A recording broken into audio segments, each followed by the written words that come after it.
प्रेम से बोलेंगे ओम नमो भगवते वासुदेवाय। देखिए मित्रों, आज के वीडियो में श्रीमद् भागवत महापुराण देखने वाले हैं। आप देख पा रहे होंगे दो ग्रंथ हैं आपके सम्मुख। इन दोनों ग्रंथों में ही संपूर्ण भागवत जी हैं। यहाँ पे आप देखेंगे तो ये मूल मात्रम यानी कि पूरा संस्कृत में इसमें आपको भागवत जी का पाठ मिलेगा, और यहाँ पे आप देखेंगे तो इसमें आपको हिंदी में पूरा पाठ मिलता है। तो आज के वीडियो में दोनों ग्रंथों को मैं आपको दिखाने वाला हूँ। तो वीडियो शुरुआत करते हैं। सबसे पहले हम देखेंगे संस्कृत वाले ग्रंथ के लिए। ये जो ग्रंथ है गीता प्रेस से प्रकाशित होता है। देखिए यहाँ पे गीता प्रेस का लोगो है, गीता प्रेस गोरखपुर, और कोड संख्या है इसका 124।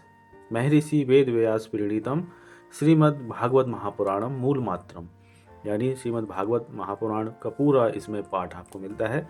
मूल मात्रम यानी कि जो मूल भाषा है संस्कृत, वह सब यहाँ पे मिलने वाली है। यहाँ पे देखिए श्रीमद् भागवत महापुराणम इस प्रकार से यहाँ पे सुंदर सा कवर यहाँ पे दिया गया है। मोटाई आप देख पा रहे होंगे कुछ इस प्रकार से इस ग्रंथ की मोटाई है, और बैक कवर भी दिखाते हैं आपको। देखिए कुछ इस प्रकार से इसका बैक कवर है। तो ये इसकी बाहरी बनावट हमने देखी, और अब हम इस ग्रंथ के अंदर आपको दर्शन करवाते हैं। तो देखिए इस प्रकार से आपने देखा होगा श्री रामचरितमानस जी का मजला संस्करण आता है, उसी आकार में ये भागवत जी का संस्करण है। यहाँ देखिए श्रीमद् भागवत महापुराण मूल मात्रम 124 number code, Gita Press Gorakhpur, इस प्रकार से होती है इस ग्रंथ की शुरुआत। अगर मूल्य की बात की जाए तो जब मैंने इसको परचेज़ किया था उस समय इसका मूल्य था 150 रुपये, और उस समय तक इसकी प्रतिलिपियाँ 4,37,750 इतनी छप चुकी थी। यहाँ पे निवेदन दिया गया है, पूरा संस्कृत में है, और निवेदन की बात की जाए लगभग 5-6 पेज का निवेदन यहाँ तक मिल जाता है। उसके बाद आप देखेंगे तो यहाँ पे विषय सूची दी गई है, पूरी विस्तार के साथ विषय सूची है संस्कृत में। यहाँ पे आप देखेंगे तो एक लाइन में ही पूरा एक वर्ड लिख दिया गया है, लेकिन हम इसका अगर तोड़ तोड़ के उच्चारण पढ़ें तो हमें समझ में आ जाएगा। देखिए महात्म सहित श्रीमद् भागवत महापुराणस्त विषया अनुक्रम, यानी कि ये महात्मा सहित श्रीमद् भागवत महापुराण की विषय अनुक्रमिका है, यानी कि इंडेक्स कह सकते हो आप इंग्लिश में। यहाँ तक आप देखेंगे तो ये जो 6 चैप्टर्स यहाँ पे दिए गए हैं वह है महात्मा के, जो कि पद्म पुराण के अंतर्गत महात्मा आपको मिल जाता है। उसके बाद श्रीमद् भागवत महापुराण का प्रथम स्कंद यहाँ से प्रारंभ हो जाता है। इस प्रकार से देखिए आप पहला अध्याय, दूसरा, तीसरा, चौथा, पाँचवा, यहाँ पे छठा, सातवां, आठवां, नौवां, 10वां, तो इस प्रकार से प्रथम स्कंद के अध्याय यहाँ से मिलते हैं, और प्रथम स्कंद में यहाँ तक 11 अध्याय दिए गए हैं। उसके बाद द्वितीय स्कंद यहाँ से होता है प्रारंभ, जिसमें 10 अध्याय हैं। तृतीय स्कंद है, तृतीय स्कंद की बात की जाए तो यहाँ तक 33 अध्याय दिए गए हैं। चतुर्थ स्कंद में आप देखिए 31 अध्याय हैं। पंचम स्कंद में 26 अध्याय हैं, और जो छठे स्कंद हैं उनकी अगर बात की जाए तो 19 अध्याय हैं, और सप्तम स्कंद में 15 अध्याय हैं। अष्टम स्कंद में है 24 अध्याय, और जो नवम स्कंद है उसमें 13 अध्याय यहाँ पे दिए गए हैं। फिर उसके बाद देखिए यहाँ पे चित्र दिए गए हैं। धुंधकारी का उद्धार है, राजा प्राचीन वही को नारद जी का उपदेश है। उसके बाद चित्रकेतु पर भगवान शेष भगवान की कृपा है, और उसके बाद देखिए काल यवन का उद्धार है। फिर देखिए विषय सूची यहाँ से कंटिन्यू होती है, यानी कि जो चित्रों से पहले आपने देखा था नवम स्कंद में 13 अध्याय के बाद चित्र स्टार्ट हो गए थे। उसके बाद 14 अध्याय यहाँ से प्रारंभ होता है और 24 तक जाता है। तो 9वें स्कंद में आपने देखे 24 अध्याय मिलते हैं। उसके बाद 10वां स्कंद होता है प्रारंभ, और अगर 10वें स्कंद की बात करें तो 10वें स्कंद में यहाँ तक 49 चैप्टर्स हैं। उसके बाद उत्तरार्ध भी है इसमें 10वें स्कंद में। पूर्वार्ध और उत्तरार्ध को मिला के 90 अध्याय दिए गए हैं, और उसके बाद एकादश स्कंद यहाँ से होता है प्रारंभ, और एकादश स्कंद में 31 अध्याय हैं। उसके बाद अंतिम भागवत का जो स्कंद है द्वादश स्कंद, उसमें देखिए यहाँ पे 13 जो है अध्याय मिल जाते हैं। फिर भागवत महात्मा जो है शुरुआत में भी था, जो कि पद्म पुराण के अंतर्गत आता है, और यहाँ पे लास्ट में भी दिया गया है महात्मा, जो कि स्कंद पुराण के अंतर्गत यहाँ पे मिल जाता है, जिसमें कि 4 अध्याय यहाँ पे दिए गए हैं। तो इस प्रकार से हमने कंप्लीट विषय सूची आपको दिखाई, जो कि इस ग्रंथ में आपको मिल जाती है। उसके बाद श्रीमद् भागवत पाठ विधि है, विनियोग है, और भी पूजन के पूरे मेथड यहाँ पे बताए गए हैं। इसके बाद देखिए श्रीमद् भागवत महात्म्य यहाँ से प्रारंभ होता है, जिसका पहला अध्याय यहाँ पे है शौनक उवाच और सूतजी उवाच के रूप में यहाँ पे मिल जाता है। और इस संस्करण की अगर बात की जाए तो किस प्रकार से प्रिंट है वह हम देख पा रहे होंगे। पूरा संस्कृत में है, थोड़े छोटे अक्षर हैं क्योंकि ग्रंथ जो है मझले आकार में है, तो इसलिए थोड़े छोटे अक्षर आपको मिलते हैं, तो पढ़ने में कहीं कहीं थोड़ी थोड़ी समस्या हो सकती है, लेकिन पढ़ने में आराम से आ जाते हैं। पेज की अगर गुणवत्ता की अगर बात की जाए तो पेज काफ़ी अच्छी क्वालिटी का पेज है।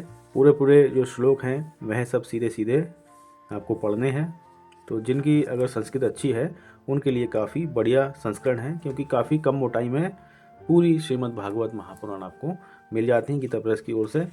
और शुरुआत में ही इस ग्रंथ में आपको मिलते हैं चित्र, जो कि विषय सूची के बीच में प्रिंटेड है। और अब मैं इसमें आपको दिखाता हूँ कितने पृष्ठ दिए गए हैं। तो अंतिम वाले पृष्ठ पे चलते हैं। यहाँ पे देख पा रहे होंगे ये है अंतिम पृष्ठ। यहाँ पे आप देखेंगे तो 768 पृष्ठ हैं, यानी कि 768 पेजेस इसमें आपको मिल जाते हैं। यहाँ पे आके इस ग्रंथ की होती है समाप्ति। तो इस प्रकार से एक मझले आकार में श्रीमद् भागवत महापुराण का मूल मात्रम यानी संस्कृत भाषा में एक ग्रंथ आपको मिलता है 124 नंबर कोड का। और अब हम आपको दिखाते हैं भागवत महापुराण, जो कि हिंदी में है, संपूर्ण भागवत है। तो अगर आपको हिंदी में पढ़नी है तब आप ये वाला संस्करण लीजिएगा। तो देखिए, इस संस्करण की अगर बात की जाए तो कोड है गीता प्रेस से जो मिला हुआ इसके लिए 1930 नंबर इसका कोड है। नाम से कंफ्यूज मत होइएगा, यहाँ पे सुधा सागर लिखा है, लेकिन ये संपूर्ण भागवत है। देखिए, श्रीमद् भागवत सुधा सागर सुख सागर, यानी कि सुखदेव जी महाराज ने जो भागवत सुनाई है वह पूरा इस ग्रंथ में मिल जाता है। यहाँ पे आप देखेंगे तो सचित्र हिंदी व्याख्या श्लोकार्थ सहित बड़े अक्षरों में। तो इस प्रकार से इसकी बाहरी बनावट है ये। और साइड से मैं आपको दिखाता हूँ। देखिए, श्रीमद् भागवत सुधा सागर गीता प्रेस गोरखपुर, इस प्रकार से ये प्रिंटेड है। और मोटाई की बात की जाए तो इस प्रकार से इस ग्रंथ की मोटाई दी गई है। तो ये तो हमने देखी इसकी बनावट। और अब मैं आपको दिखाता हूँ इसमें अंदर किस प्रकार से श्रीमद् भागवत महापुराण की कथाएं हिंदी में मिल जाती हैं। तो देखिए, सबसे पहले एक वाइट पेज मिलता है। यहाँ पे ये जो कवर आप देख रहे हैं ये मैंने अपनी ओर से चिपकाया है, इसमें गीता प्रेस से आपको नहीं मिलता है। काफ़ी सुंदर सा एक मेरे पास चित्र था, क्योंकि हम वृंदावन गए थे तब हमने लिया था, तो हमने इसी पे इसको लगा दिया। तो एक वाइट पेज मिलेगा। उस वाइट पेज के बाद आप देखेंगे तो कुछ इस प्रकार से श्री भागवत सुधा सागर भगवान वेद व्यासकृत श्रीमद् भागवत 12 स्कंदों की सरल हिंदी व्याख्या श्लोकार्थ सहित बड़े अक्षरों में सुख सागर 1930 नंबर कोड गीता प्रेस से प्रकाशित, इस प्रकार से ये विवरण मिल जाता है। जब मैंने इसको परचेज़ किया था उस समय संबत थी 2078, 2,43,000 उस समय तक इसकी प्रतिलिपियाँ छप चुकी थी। 375 रुपये उस समय तक इसका मूल्य था। और यहाँ पे है नम्र निवेदन, पूरा एक पेज में इसके बाएं पृष्ठ पे ये प्रिंटेड है। आप अगर इसको पढ़ना चाहते हैं तो वीडियो पॉज करके इसको पढ़ सकते हैं। मैं सीधे आपको विषय सूची अब दिखाने वाला हूँ। तो देखिए, विषय सूची की अगर बात की जाए तो जिस प्रकार से संस्कृत वाले ग्रंथ में थी उसी प्रकार से लगभग यहाँ पे भी मिलती है। देखिए, शुरुआत में श्रीमद् भागवत महात्मा है, जो कि 6 चैप्टर्स हैं इसमें। उसके बाद प्रथम स्कंद दिया गया है, और द्वितीय स्कंद की अगर बात की जाए तो यहाँ पे हैं 10 अध्याय। और द्वितीय स्कंद में जो कथाएं हैं वह ध्यान विधि है, भगवान के स्थूल और सूक्ष्म रूपों की धारणा है, कामनाओं के अनुसार विभिन्न देवताओं की उपासना है, सृष्टि का वर्णन है, भागवत के 10 लक्षण है। ये सब द्वितीय स्कंद में मिलते हैं। और तृतीय स्कंद की बात की जाए तो उद्धव और विदुर की भेंट है, विराट शरीर की उत्पत्ति है। तो ये सब तृतीय स्कंद में आपको मिल जाते हैं। और तृतीय स्कंद में 33 चैप्टर्स यहाँ पे दिए गए हैं। इसमें बहुत ही सुंदर सुंदर कथाएं हैं, जिसमें जय विजय जो होते हैं द्वारपाल, उनको सनकादि ऋषियों का श्राप भी है इसी में ही। श्री कपिल देव जी का जन्म भी है, और देवहूति जी का प्रश्न है। भगवान कपिल द्वारा भक्ति योग की महिमा का वर्णन भी है। तो काफ़ी सुंदर कथाएं इसमें मिलती हैं। चतुर्थ स्कंद की अगर बात की जाए तो चतुर्थ स्कंद में 31 जो हैं अध्याय यानी चैप्टर्स दिए गए हैं, जिनमें मनु की कन्याओं के वंश का वर्णन है, भगवान शिव और दक्ष प्रजापति का मनोमालिन्य है, सती का पिता के यहाँ यज्ञ उत्सव में जाने के लिए आग्रह है। तो वह सब यहाँ कथाएं भी मिल जाती हैं। साथ ही साथ ध्रुव जी को कुबेर का वरदान है, महाराज पृथु का आविर्भाव है। तो यहाँ पे ये कथाएं हैं। उसके बाद प्रचेताओं की कथाएं हैं। फिर आता है पंचम स्कंद। पंचम स्कंद में अध्याय मिलेंगे आपको 26, जिसमें प्रियवत चरित्र है, राजा नाभि का चरित्र है, भिन्न भिन्न वर्षों का वर्णन आ जाता है, नरक है उनकी गतियों का वर्णन भी इसी में ही आपको मिल जाता है। और उसके बाद देखेंगे तो आता है छठा स्कंद, जिसमें अजामिल की कथा आ जाती है और यमदूतों का संवाद भी इसी में ही है। बृहस्पति जी के द्वारा देवताओं का त्याग भी है। नारायण कवच का भी उपदेश इसी स्कंद में मिलता है। इंद्र पर ब्रह्म हत्या का आक्रमण होता है। बत्रासुर का पूर्व चरित्र है। चित्रकेतु का वैराग्य है। चित्रकेतु को पार्वती जी का श्राप है। तो ये सब कथाएं जो हैं छठम स्कंद में मिल जाती हैं, जिसमें कि 19 चैप्टर्स दिए गए हैं। उसके बाद आता है सप्तम स्कंद। सप्तम स्कंद में टोटल 15 अध्याय यहाँ पे दिए गए हैं, जिनमें जो कथाएं हैं वह आप देखिए। नारद युधिष्ठिर का संवाद है, जय विजय की कथा आती है, और हिरण्याक्ष और हिरण्यकश्यप की भी कथा यहीं पे है। प्रहलाद जी की भी कथा इसी में ही है। ब्रह्मचार्य और वानप्रस्थ आश्रमों के नियम हैं, गृहस्थ के लिए भी नियम इसी में ही बताए गए हैं। उसके बाद अष्टम स्कंद है, जिनमें मनमंत्रों का वर्णन है और गजेंद्र के द्वारा भगवान की स्तुति है। समुद्र मंथन का वर्णन मिल जाता है। मोहिनी अवतार है भगवान जी का, वह सब इसमें है। काश्यप जी की द्वारा अदिति को प्रयोव्रत का उपदेश है। इसके अलावा भगवान वामन जी का भी विराट रूप है। बलि के द्वारा भगवान की स्तुति है। तो वह सब यहाँ पे कथाएं मिलती हैं। उसके बाद आता है नवम स्कंद, जिसमें वैवस्वत मनु के पुत्र राजा सुदुम्न की कथा है।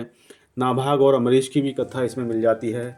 दुर्वासा जी की भी कुछ कथाएं यहाँ पे दी गई हैं। भगीरथ चरित्र है। गंगा अवतरण की कथा है। इक्ष्वाकु वंश के शेष राजाओं का भी वर्णन इसमें दिया गया है। यायाति चरित्र है।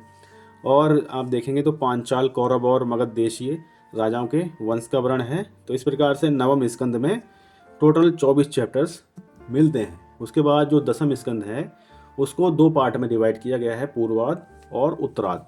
जो पूर्वाद है उसमें भगवान श्री कृष्ण महाराज के प्राकट्य से लेकर गोकुल में भगवान जी के जन्म महोत्सव, नामकरण संस्कार, ब्रह्मा जी के मोह, कालिए पे कृपा, वेणुगीत, चीर हरण, नंद बाबा से गोपों की श्री कृष्ण के प्रभाव के विषय में बातचीत, गोपिका गीत, महारास, युगल गीत, श्री कृष्ण जी का मथुरा में प्रवेश, भगवान का कुब्जा और अक्रूर जी के घर जाना। तो ये सब कथाएं आपको दसम स्कंद के मिलेंगी पूर्वाद वाले पार्ट में। उसके बाद दसम स्कंद का ही उत्तराद यहाँ पे मिल जाता है, इसमें कि जरासंध से युद्ध है, कालिय वन का भस्म होना है, रुक्मिणी जी का हरण है, विदुम्ब का जन्म है, सत्यभामा जी के साथ भगवान श्री कृष्ण महाराज का विवाह है, भगवान श्री कृष्ण के अनन्य विवाहों की कथाएं हैं, श्री बलराम जी का ब्रजगमन है, पौंड्रक और काशीराज का उद्धार है, साल्य उद्धार है, सुदामा जी को ऐश्वर्य की प्राप्ति होती है, वेद स्तुति है, शिव जी का संकट मोचन है,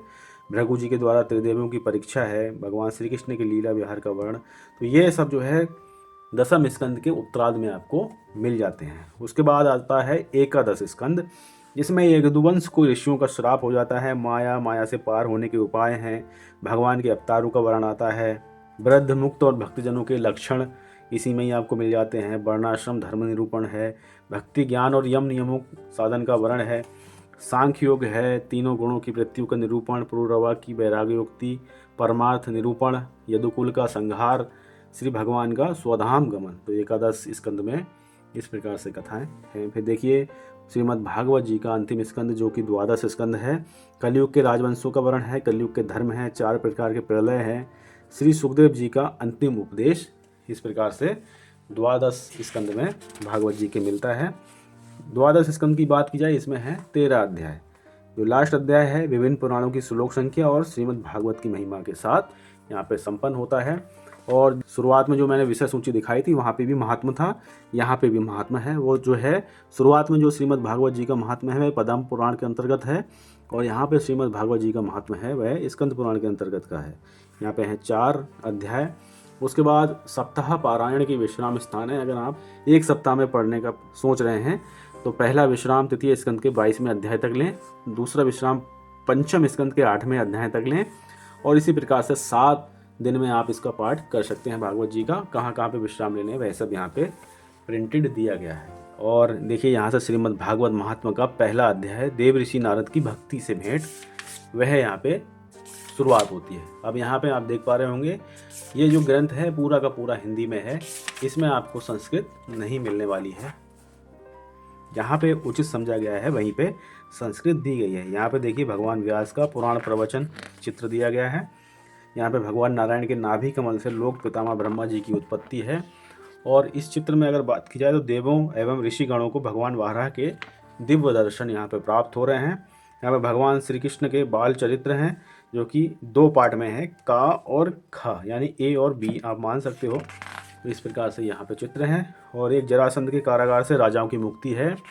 और यहाँ पे देखिए एक पेज में 2 चित्र हैं जिसमें कि साल संग्राम और दंतवक्त्र और विदु रथ का उद्धार करते हुए भगवान श्री कृष्ण महाराज हैं।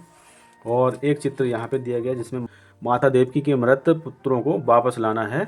और ये जो चित्र है इसमें यदुकुल के विनाश का जो श्राप है वह दिया जा रहा है। तो इस प्रकार से ग्रंथ के शुरुआत में ये चित्र आपको प्राप्त होते हैं। ग्रंथ की अगर बनावट की बात की जाए तो बहुत सुंदर ग्रंथ है, प्रिंटेड पूरा हिंदी में।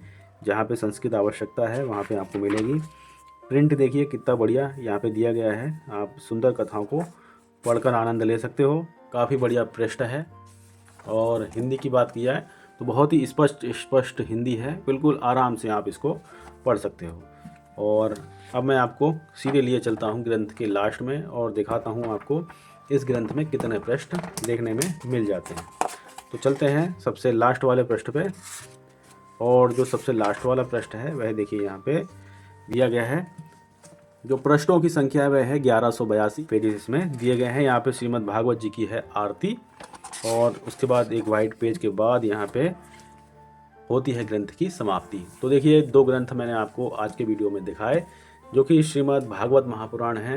एक तो है मूल मात्रम यानी संस्कृत के साथ में, दूसरी है पूरी कंप्लीट हिंदी। तो अगर आप भागवत जी का पाठ करना चाह रहे हैं तो चाहे आप संस्कृत में करें तो आप एक छोटा ग्रंथ ये ले सकते हैं। हिंदी में पाठ करना चाह रहे हैं तो एक जो है आप ये वाला ग्रंथ पढ़ सकते हैं। तो मित्रों मिलते हैं और किसी ज्ञानवर्धक वीडियो के साथ में। ख्याल रखिएगा अपना, एक बार प्रेम से बोलेंगे ओम नमो भगवते वासुदेवाय।